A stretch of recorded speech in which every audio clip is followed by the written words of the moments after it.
Barcos e flores do campo. De nuances originais, barcos repletos de flores anseiam por movimento de águas, de ventos, de perfumes, de enleios.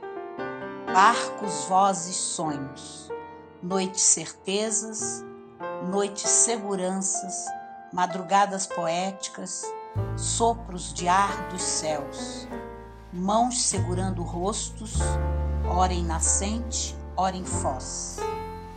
Terras distantes abraçam os barcos, recolhem-nos, acariciam-lhes sob a luz das estrelas e descobrem, por nuvens errantes, qual velas berrantes, que nos barcos desconstruídos ainda pulsa o ritmo da corrente do rio, ainda pulsa o som das águas nas pedras, ainda pulsa o perfume das flores do campo, assim como conchas carregam o barulho do mar.